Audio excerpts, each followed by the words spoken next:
Dans cette séquence, nous allons résoudre un exercice de probabilité en utilisant deux méthodes.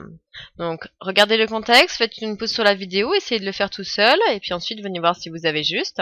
Voici le contexte. Un lycée compte 640 élèves. Donc, parmi eux, on en a 450 qui étudient l'anglais, 200 l'allemand, 300 l'anglais et l'allemand.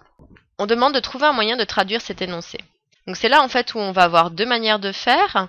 Donc on va traiter déjà l'exercice dans un premier contexte et puis ensuite dans un deuxième contexte. Donc premier contexte, un moyen de traduire ça comme on a deux données, c'est de faire un tableau à double entrée.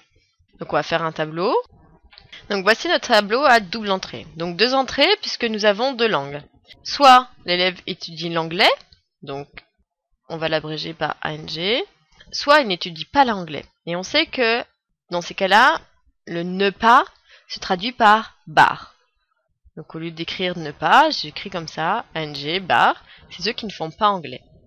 Soit en fait il va faire allemand, donc on va écrire A avec deux L, soit il ne fait pas allemand. Donc al, bar. Et puis les deux dernières colonnes, ça sert à faire le total, pour voir si on a bien juste. Maintenant que vous savez qu'on va faire un tableau à double entrée, complétez ce tableau, faites une pause et puis répondez à toutes ces questions. Si on lit l'énoncé, première chose que l'on sait, c'est que le lycée compte 640 élèves. Donc 640 élèves, eh bien c'est le nombre total des élèves, donc c'est le total du total, c'est-à-dire dans la case ici, 640. Parmi eux, donc parmi ces 640, on en a 450 qui font anglais. Donc ça veut dire que le total des élèves qui font anglais est de 450. Donc anglais, total, j'en ai 450. Ensuite, on sait que 200 élèves font allemand.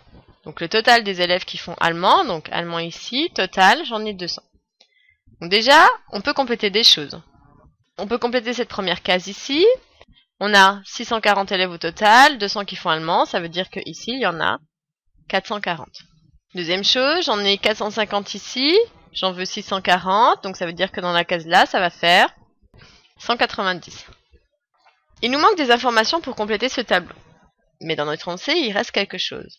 On sait que 30 élèves font anglais et allemand. Donc première chose importante, donc, ça veut dire que l'intersection de anglais et de la case allemand, c'est-à-dire ici, j'en ai 30. Ce principe du tableau à double entrée est vraiment très intéressant et du coup facile à utiliser puisque toutes les données vont apparaître. Donc il suffit de compléter. Ici, c'est la différence 450 moins 30, c'est-à-dire 420. Ensuite ici, 200 moins 30, donc on en est à 170. Et si tout va bien, le résultat ici doit s'obtenir de les deux manières. Aussi bien de faire 190 par 170, c'est-à-dire 20, et on vérifie, 420 plus 20, ça fait bien 440. Maintenant qu'on a fait notre tableau, on va pouvoir traduire cet énoncé.